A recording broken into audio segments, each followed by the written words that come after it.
Good morning. We I thank God this morning that we are ready to eat out of Deuteronomy chapter 14.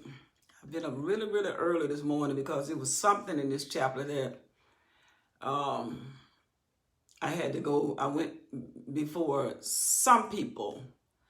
And before I start talking about what I did, Father, we thank you this morning for giving us an opportunity to wake up and get another day to find out what you got to say. I get excited because I'm moving forward. And thank you for being God. And thank you for allowing me to get to know you. And thank you for allowing me to understand your word in order to make life make sense. And not only make sense, but make good sense. And thank you that I will come before you as a child reading this word. And because you're my father, I know that you're going to explain it to me as a little girl. That's how I'm coming, especially with this chapter right here. And thank you for forgiving me of my sins. And thank you for having helped me to forgive those who have done me wrong. In Jesus' name we pray, amen. Okay. This book, I'm going to tell you how this book is. The 14th chapter is very simple. It's not that many it's not that many verses. And it's basically going to tell us how God cares about not only us going to, hey, Lula, good morning. That's what I'm talking about. Get up. All right, God is going to, he's going to not only tell us that he wants us to live with him forever. And I think that's when we pick up the word, we want to escape or how to just function in this life. But God is saying, this book right here, I'm going to talk to you about how to take care of you and how to represent me while you take care of you. So we're going to see God dealing with how we ought to behave when somebody dies. We're going to see how we ought to behave or how the children of Israel, rather, how they, I'm looking at my dress all, they cute around here. How we ought to behave ourselves when it comes down to what we're supposed to put on the inside of us. And then we talk about how we are to give in the proper way of giving. And how God wanted a distinguished behavior by the people that were his chosen ones. And then I got up this morning, I wanted to listen to a couple of people teach this lesson because it was something that concerned me about one of the verses in here. You know what? When it really comes down to some things, we just have to realize that we can do it, and that's all. It may not be something that I can carry and tell you why. I don't know. But once I get into anything I don't know, if you know, please leave a comment, because I'm reading the word with a girl, and she's never read the word before. She started reading with me. What is this? October. She started reading. I don't know. I know she read the entire book of Exodus. She might have started in Leviticus. But whatever it is, that girl has grown so into some things that I don't see. She'll see it, and she'll say, look at this. One will save some, but two will save many.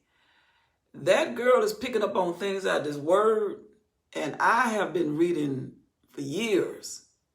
This girl coming on board, this is the first time she's ever read the word in her life. But she comes every day. She calls me at a particular time, most of the time, almost every day. If something because I met her while I was teaching, and she's a teacher. And you talking about, and it's not because she's a teacher. I'm not saying she gets everything right, but there are some things that she'll pick up in a revelation. I said, what you say? And it lets me know. That's why I like reading the word with other people. So I'm saying to you, if it's something that I'm saying that you see differently or you can bring light into, please share it with me. because I do the best I can to deliver all I can. I don't know it all. I'm learning just like I'm teaching a lot of times, or I'm learning and I'm revealing to you what God has given me. But it's not like I got a lock and key on this. I do not. I just come. I'm interested. That's all I am. I'm interested. The only reason I read this word is because I want to know what he actually said. I heard enough lies. And see, I was the type of person that if you told me what the word said, I just believed it. Then I realized some people didn't care enough to tell me what God said. So they told me what they said. And I realized, you mess my life up like, oh, I'm following you. And it's not their fault. It's my fault.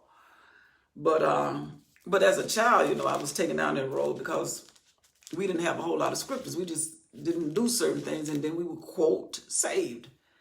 But once I got my own children, and I don't know, once I got hungry and sick of the stuff that didn't make no sense to me, I said, baby, something ain't right. And I guess it was God saying, you sincere about what you do. Because I see you, if they said don't wear stock, they said wear stock and you trying to put them on. Don't wear your shoes out and you trying to do it. Don't wear well, I don't know nothing about the earring. I did wear earring. But they had a lot of, it just according to what God told this person. And then I got serious. Okay, if that's what he said, I want it. And then God said, you want them serious soldiers, ain't you? Mm-hmm. And so now, but please, if I say something and a revelation, don't sit back there and say, well, she didn't get that right. Put it in the comment so I can learn from it. I'm hungry. I want to know. I want to know what the word says. So we in this thing, like, I need help and you help me. All right. If you can. Now, even if you say something wrong, I'm just going to delete it. I mean, if it get to a point that we finna start arguing over, you a woman and all that junk, I don't do that. I ain't smart enough to do that. I stay in a child's place. That's what I do. Children don't act like that. All right, Deuteronomy 14. God, give us the understanding that woke up this morning to see your word clearly. I've already prayed, but I'm asking you again because I love your word. And the last thing I want to do is tell somebody something that don't make no sense. Because that's what most of us been led by, a lot of people that just say something. And I don't want to do that. All right, who is God talking to us? Well, he's talking to the chosen one that he has, because he chose these children to be an example to what he wanted to be, a light to the whole world. And let's see what he's saying. He said, you are the children of the Lord, your God. You are the children of the Lord, your God. That sounds good. My God. You shall not cut yourselves, nor make any baldness between your eyes for the dead. All right, when I got that yesterday and I was reading it, because I do one chapter a day and I study with every moment I get, I'm in the word trying to make sure I understand, even drawing pictures printing pictures. Because I'm in search, and I know that I got about 3 years, a little over 3 years, maybe 3.5 years, maybe 3.5 years. And I would have liked to have studied everything that I know. And then where do you go from there? Do I put the book down? No, I got to go back over this. I don't remember everything that I've read. God knows I don't. But I know what the word says when I hear it. My ears do this. I'm like, I wake up like that. It's something that, and then I know how to search the word. So I'm learning how to do that. All right, you are the children of the Lord your God. You shall not cut yourself nor make any baldness between your eyes for the dead. So I went online trying to find out what can I get a picture of that? There is no picture that gave. I couldn't find one because I want to know. It said be the baldness between your eyes. All right, my eyes right here, between my eyes, the baldness between my eyes. When I think of baldness, I'm thinking about my hair. But he said, you are the children of the Lord your God. You shall not cut yourselves. Don't cut yourself, nor make any baldness between your eyes for the dead. It started out letting me know and how God had to deal with me as a little girl. I'm coming to you as a child. I didn't leave a picture of this because bottom line, I don't want you doing anything to represent that you trying to remember somebody dead. Let me say that. Let me tell you what that means. In other words, don't do anything to your physical body that always remind them, because there are some countries they cut their fingers off. If somebody died, they'll cut their finger off, they'll gash, or they'll cut, they'll do something to the body. And it will always be a resemblance of something or somebody, or not something, somebody who died. So let's say I cut my finger off. And I walk through, I'm going to Walmart, or I'm a teacher. The kids gonna ask me, what happened to your finger? Now I gotta stop teaching and bring back something that is not here. And I'm wearing an outfit that demonstrates or some kind of cut or something to show I'm just remembering the dead. God is like, girl, your body is alive. I told you I'm a child and I got to see you as a child. You are a living being. I want you to represent me. So when people see you, you don't bring up something that you did to remember something that is gone. I need you to represent. If I make you of a company, I don't want them focusing on what's wrong with you.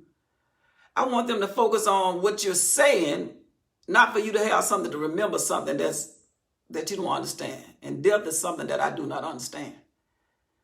All I know is when we die as believers, he said, you are present with the Lord. When Moses dies in a few more chapters, then I see Moses on the Mount of Transfiguration encouraging Jesus, him and Elijah. I don't understand death, but I do understand I got a portion of life that I need to learn how to deal with. And I know that once I deal with this, I know as good as God is to me in this present world, my God, yeah, I want to go wherever you are. But my focus is, I ain't going to cut myself because first of all, that's going to hurt. I told you I'm a child. Secondly, I ain't going to be able to, I don't wear rings that much, or if I get my nails done, I want all my fingers. I'm just saying. And then plus, what that mean? I got to cut me for here. I got a lot of people I know. I be going to cut myself up. I'm just saying. I told you I had to keep it simple. Y'all know if you ain't simple, then you going to flip me anyway. Anyway, you be doing dealing with, if it doesn't mean that that's what it means to me, and I think it makes sense to me. So he said, I'm not cutting myself, and I'm not going to, whatever the baldness between the eyes, God was like, don't try to figure that out. Bottom line, represent me and keep it moving. That's what I'm getting ready to do. I'm not trying to represent the dead. I want people to come alive. That's why I want to live right. So they'll be more attractive to what I am doing that's good. Not that something I did that I can't do nothing about. I can't do nothing about if somebody died. And then plus ain't nobody going to be cutting themselves with me. Anyway. But you are. Why God said I don't want you to do? Because he said you are holy people unto the Lord your God. And the Lord has chosen you to be a peculiar people. Because you getting ready to go to a land, you're going to see a whole lot of people who are pious about having cut themselves. So you can ask them, why you cut yourself? God said, don't go and ask them folk that. I'm taking you to, again, the best way I know how to put this, you coming out the country. If you don't know nothing about it, if you know anything about rural areas, I grew up not necessarily in the rural area, but I grew up where I came from, like the country compared to where I live now. I wasn't used to sidewalks. We probably had a few red lights. And you get up here, you see, I wasn't used to what them thing pigeons eating on the sidewalk in the city. I wasn't used to that. I wasn't used to 7 and 8 lanes in the highway. So God has said, y'all getting ready to go, and for lack of a better understanding, you are getting ready to go to the city. You're going to see a lot of stuff. You're going to see a lot of people that have cut themselves. If somebody die, they take it to an extreme. I'm trying to get you to understand. Moses is telling these folk, before y'all get up in here, don't go in there doing that. He said, you peculiar. You know, in other words, you're going to stand out because there's certain things that you're just not going to do. But at the same time, you're not going to look down on the people that have practiced that. Why? Because you're trying to get them to become more like you. And you're not getting people to become more like you if you're looking at them like them. They look at you like that. They already feel, you don't know what I'm feeling like. And then you look at me like, I'm like, what's wrong with me? What? You don't need that from me. So he's saying, I need you to be distinguished because you my first group of people that I taught personally, that I put you in a place where you had to depend on me. And I wanted to see what it was like. And that's why I got to bless you, because I know the days that you didn't have the French fries and the hamburgers and the steaks and all the other stuff that everybody was enjoying. You were 40 years eating manna. See, if you just let me use you, then I'm gonna make you gonna own the restaurants. Because I know the days that you spent with me, those of you that lasted to get to this point. Because some of y'all I had to just get rid of you because you just wouldn't follow my instructions. You wasn't doing my class no good. And you trying to bring my class down. And God said, I don't do that. You don't tell me when they came to the spied out the land, oh, it's giants over there. God said, we're trying to say I can't do the job. And now you have upset these people thinking that I can't keep my word. And then plus you a leader too. Y'all, they did. That's all I'm saying. So God is saying that you're a peculiar people, and when you get there, I want you to be distinguished. I want them to see your spirit more so than what you look like and how you cut yourself up. We do all kind of stuff. We may not cut ourselves, but we'll dress up and put on something and go out and represent God. God, like I ain't in that either. I'm not in what you doing because you say everybody that look like you is a part of me. He said, no, it ain't. If your behavior is not like what I'm teaching, then I don't walk like that. I don't talk like that. I don't look like that. I don't dress like that. That's not the way I am. So hang in there. Let's see the simplicity of how we ought to live so we can do it and stop fighting each other over the itty bitty pieces of what none of us understand. But we do understand that when you're treating people right, that's attractive. He said, and then now he's done with that. Don't go in there cutting yourself. But I'm going to tell you now, you're going to see all kind of scars on people's face. You're going to see it around their neck. And all they want you to do, and then they're going to have these certain days they don't do things, and then they're going to pray to all kind of gods, and then they're going to be killing their babies, and they're going to be sleeping with each other and making statues. He said, you finna go in and play God. These folk out of order. So these are some things, and when somebody died, know that God got that covered, and you just keep staying alive and living and keep moving. That's as simple as I can make that. All right, now verse 3. This was so interesting. This is where the girl came in last night. Now God is getting ready to tell us, I really care about everything I made in you, and that means I want to know what you're eating and what to put in you. And he's talking to the children of Israel. And I know it's a big fuss today whether or not you eat bacon and pork and all that stuff, but I'm interested in what God has to say to these people for longevity of life and what he had to do, because guess what? He knew that Jesus was coming through this bloodline. And Jesus had some folk now. Let me tell y'all this. If you're Muslim or Islam, and I taught basic Islam, I don't know it. I don't go off into books. I did that because it was a part of curriculum when I taught sixth grade. At one time, I taught sixth grade social studies. Now I know that Jesus is all of this. God is doing is preparing for what he thought about when he made man. I got to get what I had in mind. In his mind, he had human beings in his presence. We are learning the process of what he did to get Jesus. So I think, this personal now, that the diet that God has given is what he used to produce and keep producing and keep producing and keep producing and keep producing until he finally got the son of promise. That doesn't mean that. But I said something about Islam, but this is off the record. I don't want to go too far on that. But if anytime y'all want to search whether or not the word of God is true, take the genealogy, the part of the word of God that we don't like reading, and then take Islam's Muhammad, his genealogy, and line it up. And run that thing and see how far you're going to go with, he was the mother of this, he was the mother of that, and what you learn out about the word of God. And this is just something I thought of, is that Jesus said, I had some prostitutes in my family. He didn't have nothing. I had a man that what we would call committed incest when Noah's daughter slaved with him. I had people that killed folk that got me here. I got all kind of people, and he didn't hide none of them. So I just threw that in there just in case if you are practicing that. That makes sense to me. If you're going to claim to be God, then tell me the truth. Don't hide the part of the people that you don't want to know about what you did. You know how, we do. We don't want to know that my brother and my dad had a baby outside of it. God said, no, I'm straight up. I just thought I'd throw that in there. Anyway, going back to what I said that on because I wanted to. All right, going back to the 3rd verse. Now I'm getting ready to tell you how to eat. I wish I had known this because I ain't know it. We ate everything. I ain't nothing. I ain't even see what I did. If I ain't eat it, it was because I ain't like it. It wasn't because I thought God had a concern about it.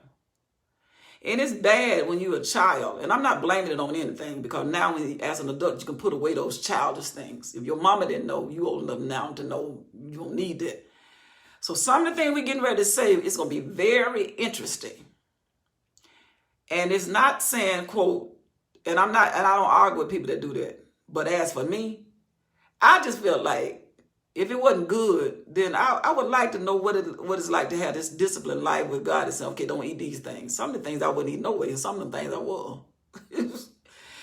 But it's just letting me know that these people that's why they're so blessed today, because they had a really, not necessarily strict, well, it's kind of sort of, but they just had guidelines. And I like living with order. All right, thou shalt not eat any abominable thing. Now, God calls things abominable. That means detestable. Don't eat it.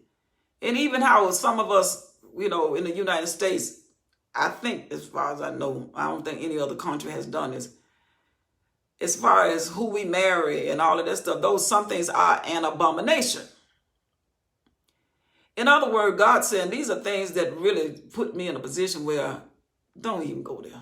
Don't do that. Because, be honest with you, everything that God says that's an abomination, it means like it's not a part of the plan. Don't do it because it just, in other words, if God wanted to, I'll get there when I get there. I'm going to stay right here. Thou shalt not eat any abominable thing. Anything that I'm telling you and I'm going to. And he didn't just say it. Then he explained it. So let's see what he said. Don't eat anything that's detestable. These are the beasts which you shall eat. And I like that because he went straight into say, okay, let me talk about don't eat the stuff that's abominable now. But being God, you being mine, and I'm not talking to everybody, God is saying, I'm talking to y'all. So people that said, well, no, he said, I ain't talking to you. I'm talking to my class. And this is what he told them. So we said like that. These are the beasts which you shall eat. You can have some oxtail or your ox. You can have some sheep. Get you some lamb. And you can have some goat. I know some people that eat that. I taste sheep. I don't like the way it tastes. I taste lamb. I don't like it. Definitely don't like goat, but I got friends that eat goats. They love it. And God said it's all right. But when he said the ox, I loved it.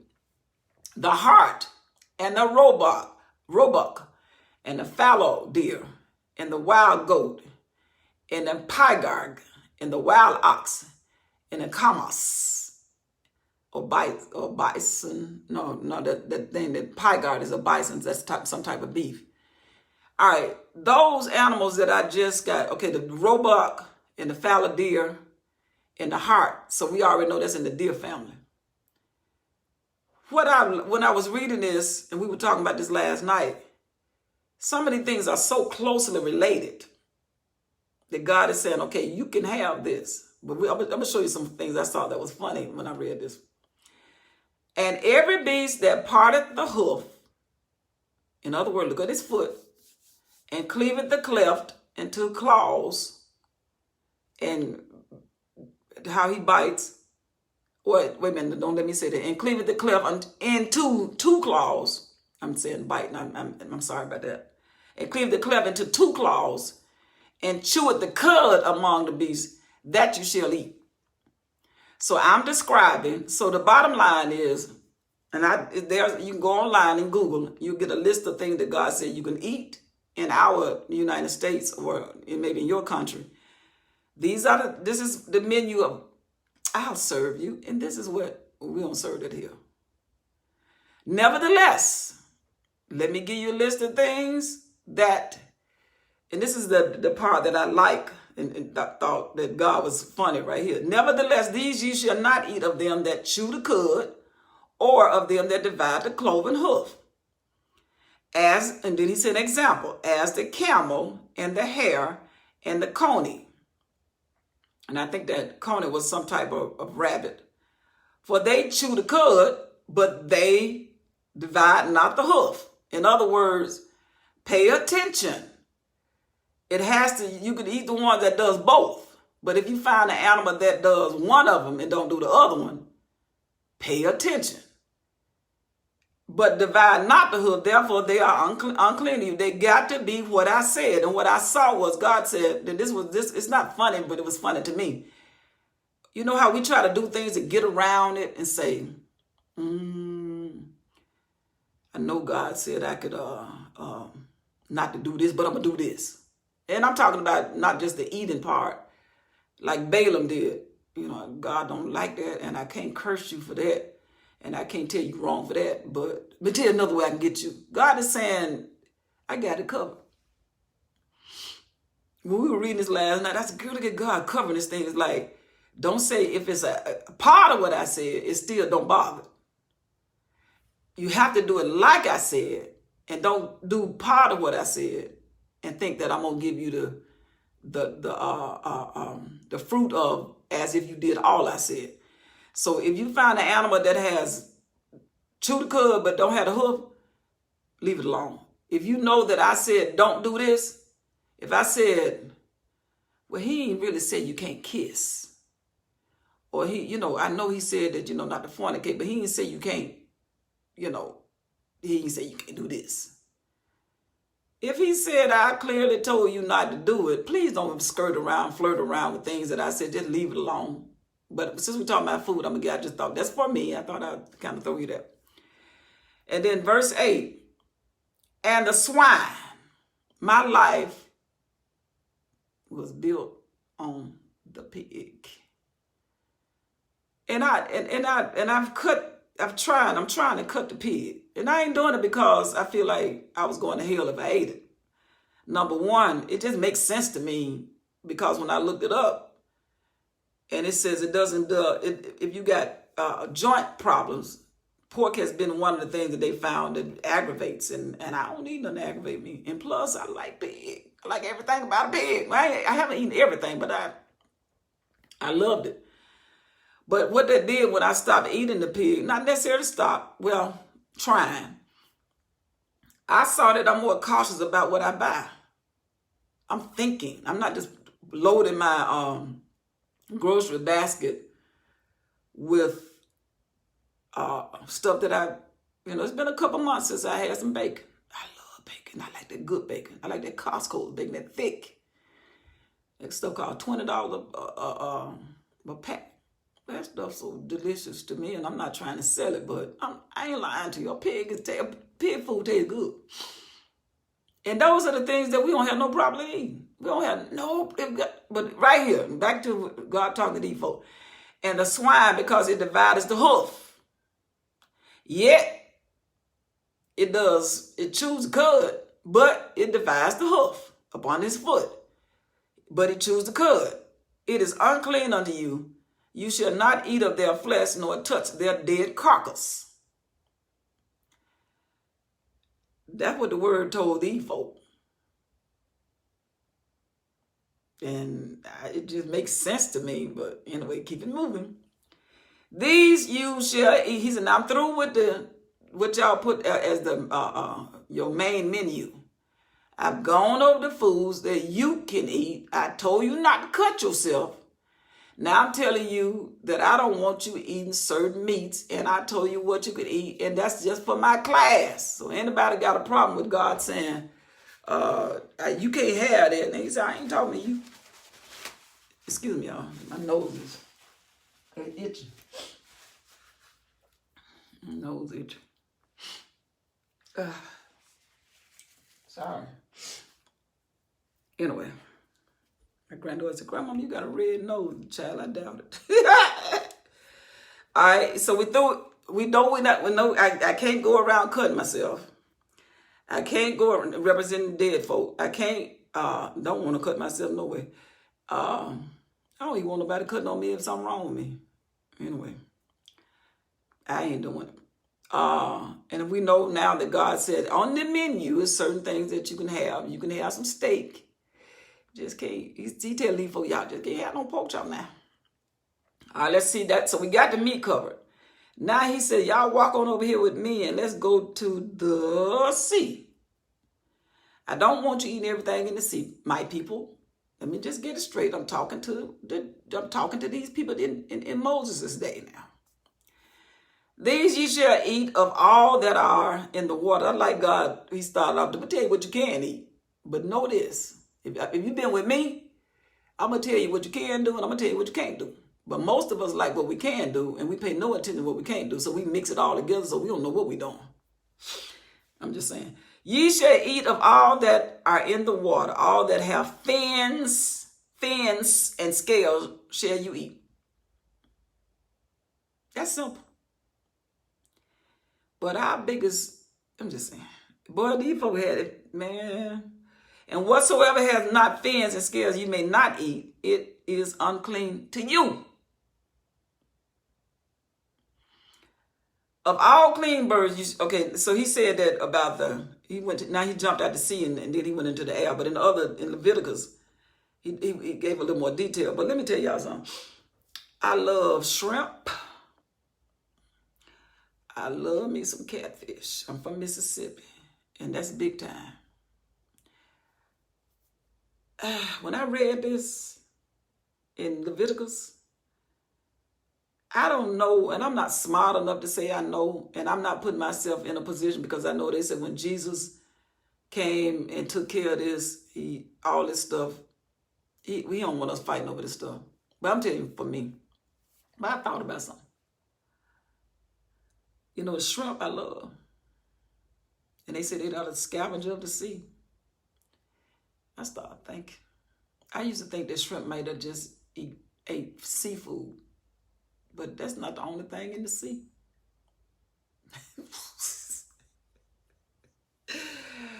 There's some people in the sea.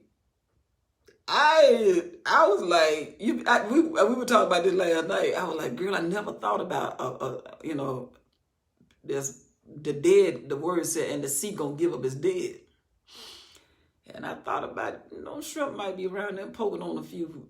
And I know that, what they call it when I was in teaching, or when I was in school, like, this eat this, and this eat that, and this eat that, and this and that, and at the end of the day, we eat it, some of every. But anyway, I'm just saying, if I know that you've been down there eating stuff that's in the sea that's not alive, I don't want none of that.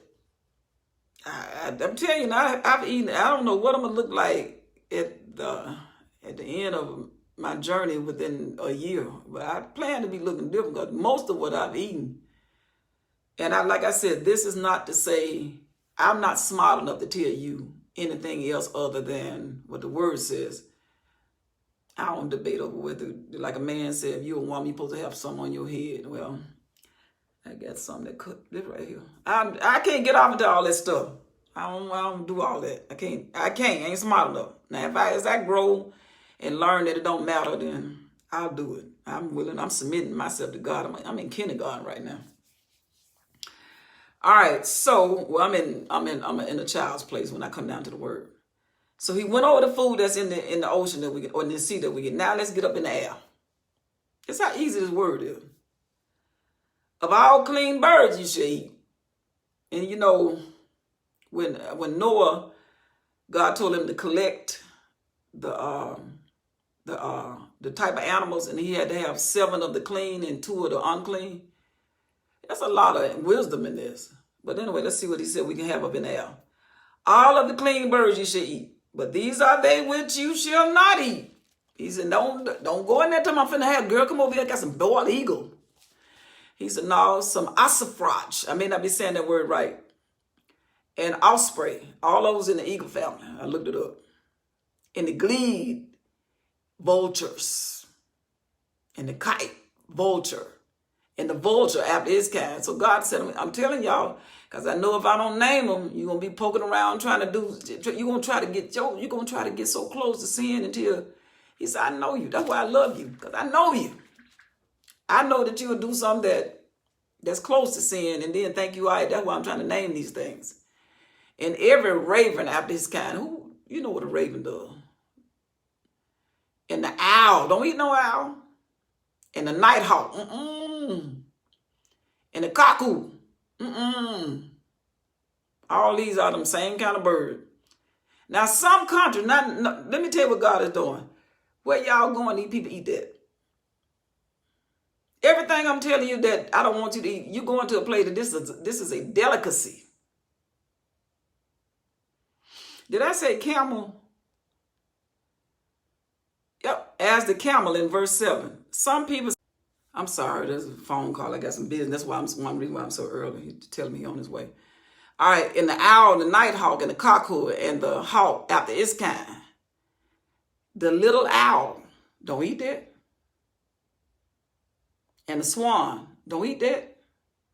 And the pelican, and the gear eagle, and the cormorant, and the stork, and the heron, after her kind, and the lapwing, and the bat. He said, don't eat that. I ain't starting it with that bat. Because he goes along with all of the other stuff. And he really went in a lot of details about what we eat that's in the air. They are going to a place where these folk do this. And every creeping thing that flieth is unclean unto you.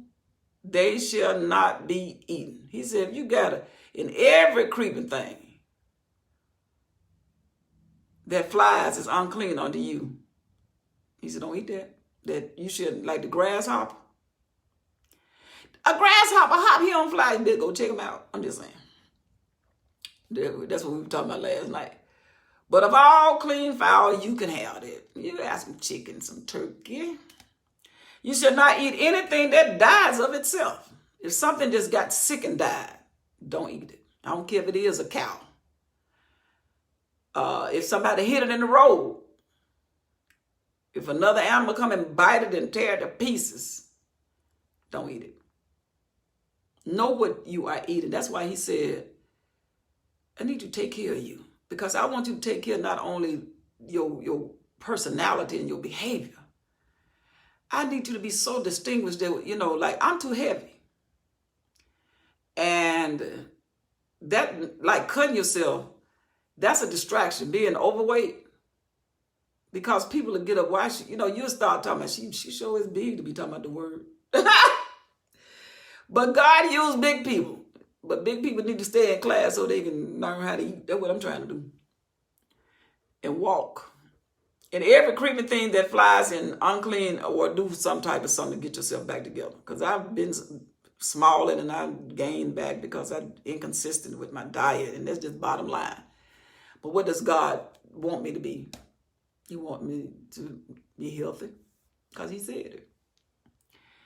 He said, where am I? You shall not, this guy gonna come in and throw me off a bit. You shall not eat of anything that dies of itself. Thou shalt give it unto the stranger. That's the verse I got up on this morning.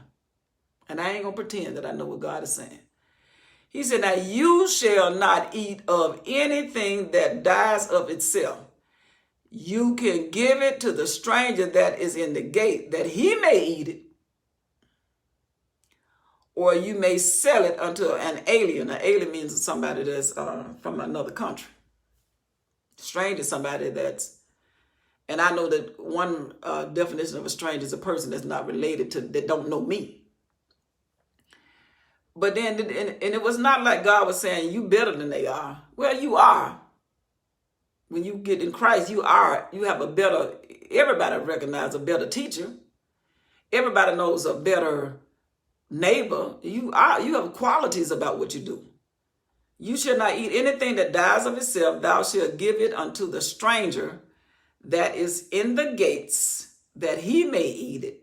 Now I ain't gonna. That's the verse that I got up early this morning. I got up around 4:30 this morning trying to search this to see why this verse standing here. But a child would say, what's the answer to that? I don't know. I don't know what God talking about. I don't know why he said, why did he say that his class to eat it, but they can give it to somebody else? And then I started trying to go into the New Testament and say, okay, now what was it that Jesus did that tells me that, and the only thing that came to me is on this verse for me is that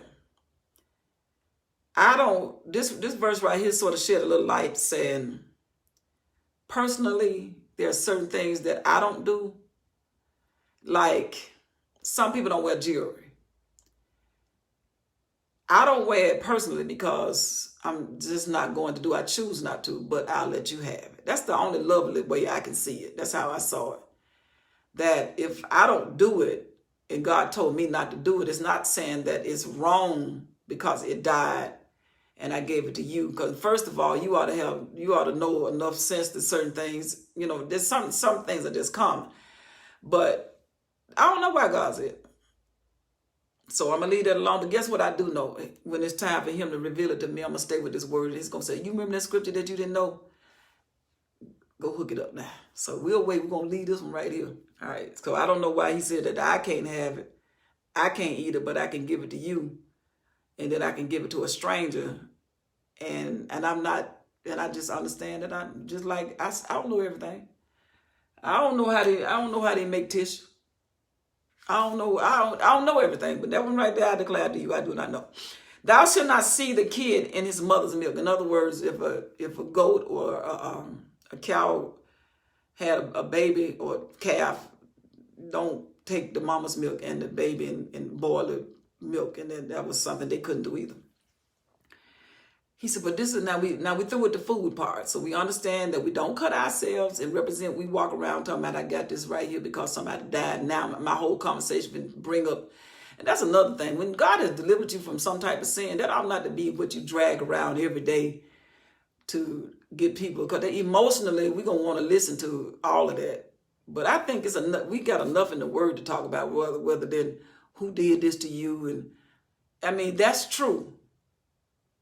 And then some people say, well, that's my ministry. I think what I don't know in this book that he said, I think that's what I would rather that I'll talk about him.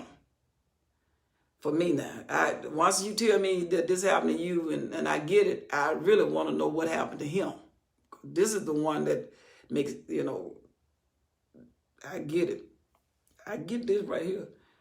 Thou shalt truly tithe up. Now we're getting ready to talk about it. He said, now I got you covered. Don't cut yourself. Don't represent the dead. I gave you your meat diet, and because I know y'all like meat. And I ain't talking about the vegetable and the fruit, but I'd go to the meat stuff. Thou shalt truly tithe of all the increase of your seed that the field brings forth year by year. In other words, pay attention to.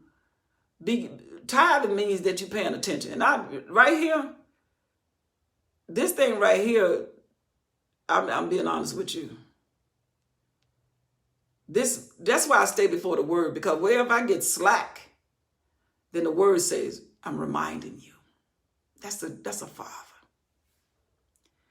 Thou shalt truly tithe all the increase of your seed. And what they did, like if they grew grapes, they really took care, like, if you really honest, if you organize, tithe. It's not in between what you spent. It's the first of what you spent. So whatever these folks got out of the garden or field, they brought that because they remembered God. God said, let me have the first part. Not that I'm going to eat it, but I'm going to show you what I'm going to do with it. And you shall eat before the Lord your God in the place which he shall choose to place his name there. The tithe of the corn, of thy wine, and of thine oil, and of the firstling of the herds, and of the flocks of your flocks, that you may learn to fear the Lord your God always. He said, I want you to remember me, and every time you get an increase, give me the first part. That you'll learn to fear me, that you'll learn to reverence me. And if the way be, he said, let's say that, because you're getting ready to increase in your, in the land, it's gonna stretch out because you're gonna start off small, but you're gonna get big. He said, if you get to a point that your garden, You trying to tithe and bring it to what this place I set aside for myself. He said, if it get too long for you, look at God care about that. He said, if that place get too long and you can't carry all that stuff and that food die before you get there. I'm just saying that part. So that thou art not able to carry it, or if the place be too far from you, which the Lord your God choose to set his name there. In other words, if the place where you come to worship is a long way and you got to bring all that stuff when the Lord your God has blessed you, then shall you turn it into money. So the tithe was the baskets and all. If you got a big thing, you got a lot to bring. He said, but if it's too far, then turn it into money and bind up the money in your hand.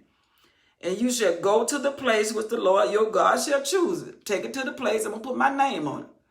I got one place I'm going to put my name. I told y'all, when y'all get over here to Canaan, don't y'all bring that Baptist, Methodist, this church, this church. Don't do that. He said, I saw y'all do that on the way from Egypt. But when we get to Canaan, I'm going to have one place, and I want all y'all to come together, drop them denominations, drop them color schemes, drop all that stuff, and come in here, and it's all going to be about me. He said, but if you come and you're traveling far and you know you don't want the sun and all that stuff to ruin the food. He said, turn it into money and bind it in your hand. In other words, keep it there until you get there. And when you get there, then use the money for whatever you want to buy. For ox, in other words, now go get the offering that you're going to turn the money back into the offering. Ox, for sheep, for wine, for strong drink, or for whatsoever your soul desires, and that you shall eat there before the Lord your God, and thou shalt rejoice there in your household. So the tithe, I've already gone through that part right there. God don't get it. The tithe does not get into God's hand. God is like, okay, let him say what he said. And the Levites that is within your gates, that live in your neighborhood, thou shalt not forsake him, because these people work for me. They don't have a job. They don't own anything. But they stay in there for your good, for he has no part nor inheritance with them. So the people would get the tithes, and then they would bring it to the Levites. Those are the people that took care of the things that belonged to God and made sure that the priests had time to hear from God. And then once the people gave the tithes to the Levites, the caretakers of everything concerning the ministry, then they paid out of their portion to the to the high priest. So it's very organized. And the Levite that is within your neighborhood, thou shalt not forsake him, for he has no part, no inheritance with it. He said, if you see him, don't look at him like, you ain't work for this. He said, no, you're supposed to take care of him. I got this guy. And then if he does anything wrong, I'm going to deal with him. But you do your part. And plus, God ain't going to let nobody stay in position. If you really got a hunger to know the word, he'll either put you in a place where you can actually know that it's done right, or he'll remove that person so right can be done. So don't worry about that part. I know people say, I just pay my tithes. I don't care what they do. You need to. You need to find somebody who's following the guidelines of the word, or even go to say, can I talk to you about what I'm reading? Because according to what I'm reading, since we say we do tithe, now I ain't going to get off into that either now. But let's stay with the word. I'm just telling you what I'm learning.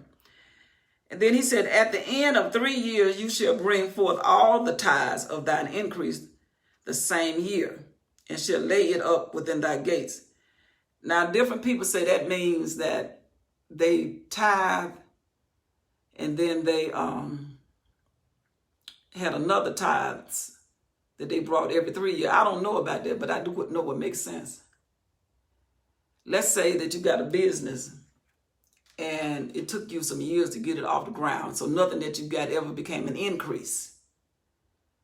After 3 years, just like Jesus told that tree, you ain't brought forth no fruit in 3 years. I'm going to cut you down.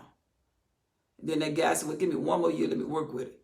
I think that if you, in 3 years, you didn't get an increase, all your money went right back into what you were trying to build. But he said by 3 years, you ought to have something to show for what you have been growing. So bring that. That's what I think. Okay, if I'm wrong, y'all. Right here, like I said, this one right here, I'm doing the best I can with this one. Then I also know God would, as I keep reading, he'll unfold things that, because I don't go ahead of the chapter. I do on certain things I know, but to jump in 15 is almost like that's a gift for today. I don't want to eat it up tomorrow, today. Yep. I'm in 14, so I see 15, but I act like I don't. All right. At the end of 3 years, you shall bring forth the tithes of thine increase the same year, in that third year, and shall lay it up within your gates. And what they did with the tithes is they celebrated. God said, I want the very best. Why did God want the best? Because he knows that once you give him the best, he's going to give it right back to you. He said, I don't eat the tithes. He said, I want you to give me the very, think about what you're giving me. Because what you give me, that's the only thing I'm going to give you, something good. You go out there and go to work and bring me the best fruit. I'm going to get it and approve of it. And what am I going to do? Show you what I want to give back to you. All right, last verse. And the Levites, because he had no part nor inheritance, those are people that took down the tabernacle and put it up and made sure that the furniture of the tabernacle was covered and carried on their back. They could lose their life. These people, Levites, lost their life for not. Aaron's sons were Levites. And they went in there and did brought some strange offering and then them boys died. And Aaron had to keep being a high priest. And then he lost his appetite. Moses said, don't you know you're supposed to eat that? He said, man, I ain't got no appetite. My son died. Then the word says, and Moses was content. God is serious about being a Levite. So if you work in the ministry and you're doing everything you know to keep God's people well, and you're doing them right, God got your back. But at the same time, he don't play with you either. And the Levite, he has no part nor inheritance with you. And the stranger and the fatherless and the widow, in other words, that food that you bring in is tired, we finna sit down and eat this stuff. And the widow which are within your gates shall come and shall eat and be satisfied. He said, bring all the tithes, that there might be food in my house. Store it up and want it. Because the widows, the woman who lost her husband, the child that ain't got no daddy. And the Levites, he said, bring no tithes in there and shall come and shall eat and have enough till they're satisfied. Because he said, I want y'all. He said, when you get with me, I don't want to know that you got it or you don't have it. Because I want so much in my house until all the rich people and the poor people, everybody eating good. That's how I want to take care of you. I need y'all to get in position to learn how to get organized. So I can't tell the rich from the fatherless. Because when you bring it to me, you got to bring it right. But when I sit down and say, eat it, I don't see that's the table for this person, that's the table for them. He's all I see is folk enjoying themselves, and I'm glorified because I know it's good. And he said, and you shall come, they shall come, the widows and the Levites and the fatherless, and shall eat and be satisfied. Why? That the Lord your God may bless you in all your work of your hand, which you did. You went out there and made good of the land and brought me something to the house and everybody's celebrating. He said, that's what I like my people. Ladies and gentlemen, enjoyed you. I will see you hopefully tomorrow. If it's the Lord's will, I'm going to eat up chapter 15. Bye.